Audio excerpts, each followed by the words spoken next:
और ये तो सच बात है कि गुरुजी भाव को बहुत ब्लेस करते हैं। इतनी आज इतना अच्छा लग रहा है कि संगत किस भाव से सत्संग कराते हैं, कि उन्होंने ये सोच के कोई नहीं कराता कि मुझे दिखावा करना है। अगर हमारे मन में ये होता है ना हमें दिखावा करना है तो संगत आती ही नहीं है। मैं ये बात समझ चुकी हूँ। जब जब कोई ये सोचता है ना मैं ना सत्संग करा रहा हूँ, मैं करा रहा हूँ, तब गुरुजी कहते हैं तू कल ही बैठी रह, और वही आएंगे बस जो।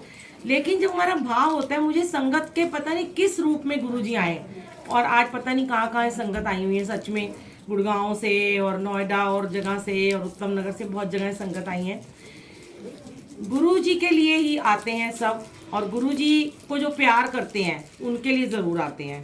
तो परिवार ने बड़े प्यार से सत्संग कराया, पहले भी कराया था। आज मैं देख रही थी लास्ट टाइम से लेके अब इतनी इम्प्रूवमेंट है, इतनी ज़्यादा, इतनी इनकी लिव लगी हुई थी, इतने प्यार से। ये होता है भाव, होता है प्रेम भाव। अब आपने अपना समर्पण कर दिया गुरुजी को, क्योंकि धीरे धीरे कहते हैं एक के साथ दो, दो के साथ 200 2000 जुड़ते चले जाते हैं। और बहुत बड़ी ब्लेसिंग होती है कि आपके थ्रू इतनी संगत जुड़ रही है। आपको बहुत बड़ी ब्लेसिंग मिलेगी कि आप इतनी संगत को जोड़ रहे हो। जो भी सत्संग कराता है वो जब संगत को बुलाते हैं तो कहीं ना कहीं मन में तो भाव होता है कि हम इसके घर में जा रहे हैं, लेकिन जहाँ ये भाव होता है हम गुरु के लिए जा रहे हैं। आज बड़ी अच्छी सुबह अमृत वेला जब मैं कर रही थी, व्याख्या चलाई थी आज रिंकूवीर जी की, उसी समय गुरु जी थॉट दे देते हैं क्या सत्संग आज शेयर करना चाहिए। कि उसमें था कि जो मांगे ठाकुर अपने ते सोई सोई देवे। कल भी हमने परसों यही सत्संग शेयर किया था, पर आज थोड़ा डिफरेंट था उसका मीनिंग। कि उन्होंने कहा कि जो मांगे ठाकुर अपने ते, अपना कौन है? उन्होंने कहा अपना गुरु है। अगर तुमने गुरु को अपना मान लिया तो तुम्हें किसी और को अपना बनाने की जरूरत ही नहीं है। अब हम अपना किसको कहते हैं? हम कहते हैं हमारा परिवार अपना, हमारे बच्चे अपने, हमारा बिजनेस अपना, हमारा पैसा अपना, हमारा व्यापार अपना। ये तो है, ये तो हमारी दुनियावी चीज़ें हैं, मटेरियल जो चीज़ें हैं वो तो हमें मिल ही नहीं है। पर हम क्या करते हैं, उसमें खो जाते हैं।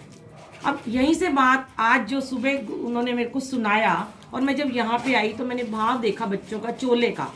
आज उन्होंने बड़ी प्यारी बात बोली कि घर में जब फंक्शन होता है, क्योंकि सारे तो अमृत वेला नहीं सुन सकते, इसीलिए गुरुजी मुझे कहते हैं कि तू ये सबको शेयर किया कर जाके। तो कोई शादी ब्याह होता है तो हम वन सवन्ने कपड़े बनवाते हैं और हम वन सवन्ने पैसे होटलों में, खाने में, डीजे में लगाते हैं।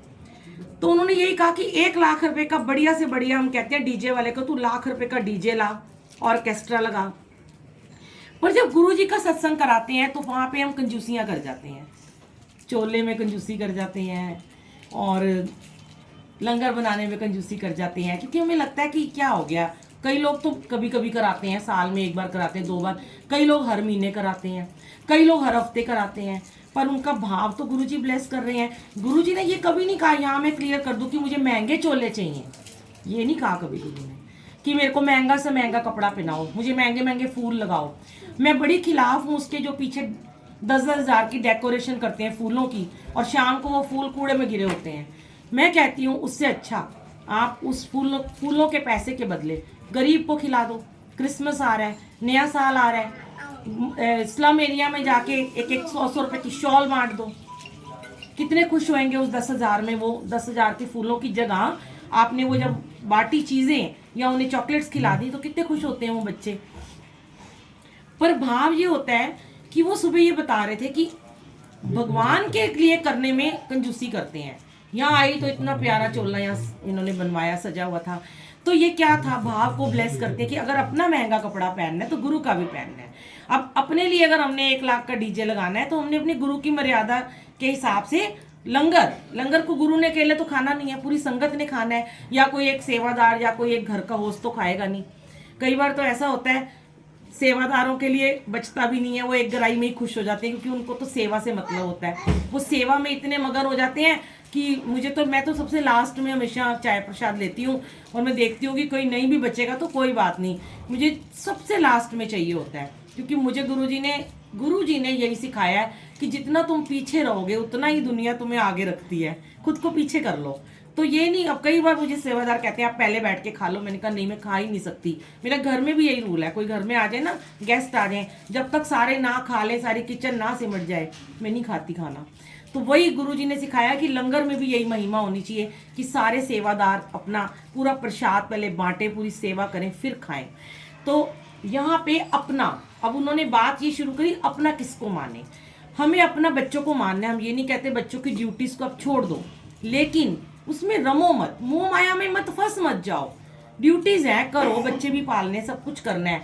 लेकिन जिस दिन हमने इनको अपना बना लिया गुरुजी को, अब ये इतने भोले भाले हैं, आप इन्हें, ये प्रेम के भूखे हैं, आप इन्हें प्रेम से बस एक बार अपना बना लो। प्यार से कह दो कि गुरुजी बस आप हमारे हो जाओ, आप हमें मिल जाओ। जैसे इन्होंने कहा कि हाँ, अब बड़ा अच्छा लगता है मुझे जब मैं यहाँ आती हूँ चेरी काउंटी में। हमेशा ही मैं शेयर करती हूँ कि इतनी संगत जुड़ रही है। जब, हाँ ये बात सच है कि जब मेरे घर अमृत वेला होता था तो सच में रोज ही आते थे संगत, तो डेली जुड़ती थी 50-60। तो मैं ये नहीं कहती बड़े बोल नहीं मैं बोलती, गुरुजी बुलाते होंगे। पर आज संगत को आप लोग जोड़ रहे हो। मैं तो यहाँ नहीं रहती हूँ, फिर भी आप लोगों के चाहे आपस में इतनी बनी हुई है तो संगत आ रही है, किसी के भी मुंह पे आ रही है, पर संगत तो आ रही है ना। कई बार ऐसा होता है, नहीं, आज ऐसे ऐसे लोग हैं जो नहीं आए हैं, जो रेगुलर हैं, पर आज ऐसे आए हैं जो जिनको कभी देखा भी नहीं था। और फिर गुरुजी ने ये जो अपनापन दिया है, ये हमारा गुरु परिवार बना दिया। इस गुरु परिवार में अपनापन दे दिया कि आज रिश्ते नातों वालों को आवाज मारोगे ना, वो बड़ी देर के बाद आएंगे। पहले एक संगत को एक फोन करने की देर है, भागे चले आएंगे। आपको दुख सुख कोई भी होगा, फटाफट दुख में जरूर आएंगे, सुख में चाहे नहीं आएंगे, दौड़े चले आएंगे। तो जब हमें गुरु परिवार दिया इतना प्यारा, हमें गुरु के साथ साथ उस गुरु परिवार का भी मान सम्मान रखना बड़ा जरूरी हो जाता है। ये मर्यादा है कि जब सत्संग में बैठे हो तो कोई किसी को नमस्ते, हेलो, हाय नहीं होती है, वो सिर्फ गुरुजी को हेलो हाय होती है। और बड़ा आज अच्छा लग रहा था कि आज आंटी अंकल दोनों लिव लगा के और पूरा परिवार बैठा हुआ था। बच्चा भी प्यारा सा सो गया था, जरा उसने तंग नहीं किया।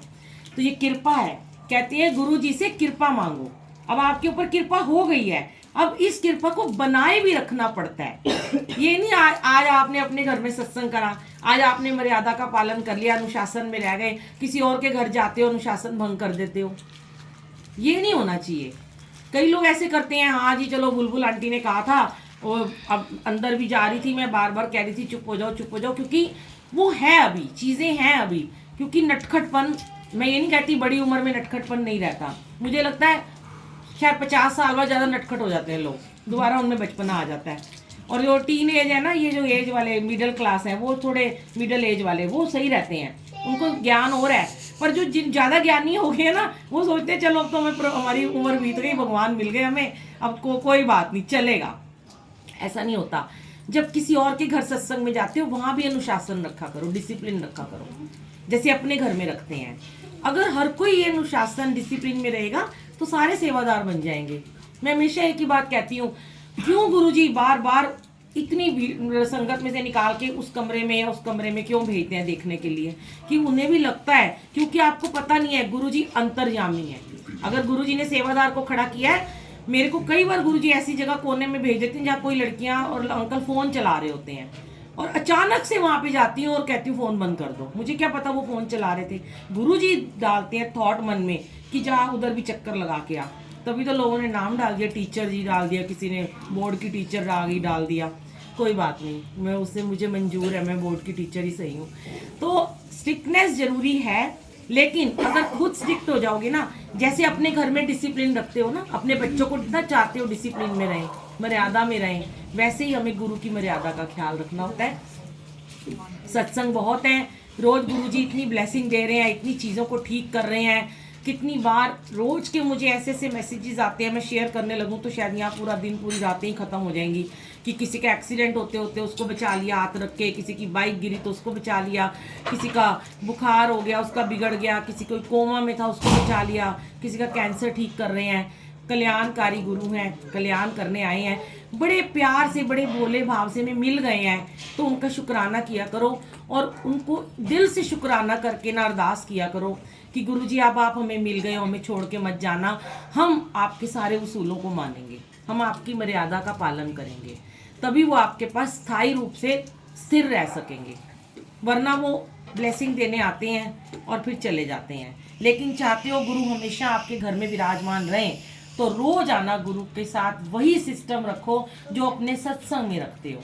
मैं ये नहीं कहती आप रोज 2 घंटे का सत्संग करो, पर हाँ एटलीस्ट आधा घंटा 1 घंटा जरूर दिन के 24 घंटे में से निकाला करो। मंत्र जाप करने बैठा करो। जब परिवार के लोग इकट्ठे होते हैं, चलो दिन में नहीं होते, कभी तो होते होंगे, कोई संडे को होते होंगे, कोई रात को खाने के समय होते होंगे, 5 मिनट सारे इकट्ठे बैठ के जरूर मंत्र जाप, कलेक्टिव जाप किया करो। बड़ी शक्ति होती है। 6 घर के सदस्यों ने 5-5 मिनट का जाप अगर 5 मिनट भी कर लिया तो क्या हो गया, 30 मिनट का जाप आपका हो गया। यही आपने आधे घंटे का करा, कितना बढ़ेगा। देखो एक जाप को घर के 5 लोग कर रहे हैं, आपको पता है वो सामूहिक जाप जो होता है ना, वो अश्वमेघ यज्ञ के बराबर होता है। और आप घर बैठे यज्ञ कर रहे हो। जो देवी देवता मांगते थे जाके कि हमें अमृत पान करा दो, हमें यज्ञ में बैठना है, इतने इतने तप करते थे, इतने इतने साल तप किया शिव जी ने, शिव पार्वती जी ने तप किया। आज हमें कुछ करना ही नहीं पड़ रहा, यहीं बैठे साक्षात परमात्मा हमारे सामने बैठे हैं। ये हम 2 घंटे जो बैठते तप है, ये पता है मुझे बड़ा मुश्किल होता है बैठना। शायद मेरी मुश्किलों को ख़त्म करने के लिए गुरुजी ने मुझे बिठाना बंद करके सेवा में खड़ा कर दिया, क्योंकि मैं बैठ ही नहीं पाती थी। अब गुरुजी ने सब ठीक कर दिया, घुटने के साथ कमर भी ठीक कर दी, सर भी ठीक कर दिया, माइग्रेन भी ठीक कर दिया, सर्वाइकल भी ठीक कर दिया, बॉडी पेन भी ठीक कर दी। तो 1-2 घंटे बैठना बड़ा मुश्किल है, टांगे नहीं सीधी होती, इतनी सारी संगत होती है, ये परीक्षा होती है। और पहले भी मैं कह चुकी हूँ कि जिसको सेवादार जहाँ बिठाते हैं वहीं पे बैठा करो। कभी ये ना सोचा करो कि मैं अपनी कुर्सी छोड़ के दूसरा आया उसको दे दूं। ऐसे तो आप पूरे सत्संग में यही करते रहोगे, मैं उसको दे दूं, वो कहेगा तू आ जा थोड़ी देर, तू बैठ जा, फिर तू बैठ जा। जिसकी अपनी जो ब्लेसिंग होती है वो उसी जगह पे होती है। मैं बार बार आपको कहती हूँ, उस जगह पे एक एनर्जी होती है, वो एनर्जी का एक ऑरा होता है। अपनी जगह में बैठा करो। अगर आपके एक बच्चा है अंदर बैठा है, मैंने उसको 2 बार जाके पूछा आप कंफर्टेबल हो, उन्होंने कहा हाँ, मुझे नहीं लग रहा था वो बेचारा कंफर्टेबल है। इतनी मुश्किल से वो बैठे हुए थे, जगह भी नहीं थी, पर शायद आज गुरुजी ने उनको ऐसे बिठा के ब्लेस करना हो, टांगे मोड़ के, जो कभी टांग नहीं मोड़ के बैठता था। तो ये उनकी मर्जी है, उनकी लीला है। किसी को आगे बिठाते हैं, किसी को पीछे बिठाते हैं। अब जो देर से आएगा वो पीछे बैठेगा, जो जल्दी आएगा, जगह तो उतनी है ना जो बाबा ने ब्लेस की हुई है। अब इतनी बड़ी जगह में समा तो जाती है सारी संगत। आंटी कह रही थी समा जाएगी, मैं क्या आंटी गुरुजी दीवारें खिसकाते हैं, और वाकई में दीवारें खिसकाई हैं उन्होंने आज आपके घर में। बहुत बरकत है, शुक्राना। अपनी ब्लेसिंग्स को आंटी अंकल ऐसे ही बनाए रखना। आप हमेशा हमेशा के लिए अपनी ब्लेसिंग्स बनाए रखो, नीवे हो जाओ। अगर गुरु ने आपको दात बख्शी है ना आज सिमरन करने की, सत्संग अरेंज करने की, संगत को जोड़ने की, और नीवे हो जाओ, और नीवे हो जाओ। जितने नीवे होते जाओगे उतना गुरु आपको अपने सर पे बिठाएगा, अपने सर का ताज बना लेंगे वो आपको। बस नीवे होना सीख लो, अहंकार छोड़ दो, सब कुछ छोड़ दो। अहंकार, निंदा, चुगली, प्रतिस्पर्धा, होड़, द्वेष भावना, बस सद्भावना, प्यार। दुश्मन को प्यार कर लो। गुरुजी ये कहते हैं तेरा कोई दुश्मन है उसे प्रेम कर, जीव भर के तू उसे प्रेम कर। आप उसको ब्लेसिंग्स देते चले जाओ अपने मन में, आपको ब्लेसिंग्स मिलती चली जाएंगी, मिलती चली जाएंगी। जो आपको ना पसंद है ना उसके लिए भी अच्छा सोचना आज से शुरू कर दो। जो आपको हो सकता है सबसे पहले मैं ही आपको ना पसंद हूँ, मेरे बारे में अच्छा सोच लेना पहले, है ना भाई। क्योंकि बुलबुल आंटी ऐसी वैसी है तो कह देना कोई नहीं, बुलबुल आंटी को ब्लेस कर दो, आपको ब्लेसिंग मिलेगी मिलेगी। उदाहरण दे रही हूँ मैं, ऐसा नहीं है। गुरु जी को पता है कौन किसको पसंद करता है। हमें पसंद मत करो, इनको पसंद कर लो बस। ये इनको पसंद कर लिया, इनको रिझा लिया, इन्हें मना लिया, सब मान जाएंगे, है ना। तो सिर्फ और सिर्फ अपना कनेक्शन गुरु जी के साथ डायरेक्ट बनाया करो, कोई मीडिएटर ना ढूंढा करो। फुल सरेंडर इनको कर दो, सारी प्रॉब्लम, सारी दुख सुख सब इनसे शेयर किया करो, इनसे बातें किया करो, इनके साथ 2 घड़ियां बैठा करो, अकेले में बैठा करो। सबके साथ नहीं बैठने का मन करता, अकेले। मैं तो सच में एकांत ढूंढती हूँ, कब मेरे को एकांत मिलेगा। मेरे को इतना मन करता है इनके साथ अकेले बैठने का। मैं इनके साथ अपनी रील भी बनाती हूँ, वीडियो भी बनाती हूँ, फोटो भी खींचती हूँ, बातें भी करती हूँ, इनको गाने भी सुनाती हूँ मैं। वो सब इनके साथ करो जो आपका दिल करता है। कोई नहीं आपका सुनने वाला, ये सुनेंगे आपकी जरूर। घर की कोई प्रॉब्लम, कोई दुख, कोई परेशानी है, इनको बताओ।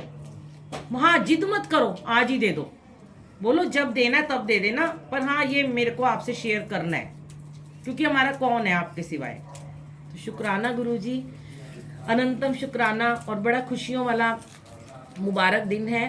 तो जैसे हम कहते हैं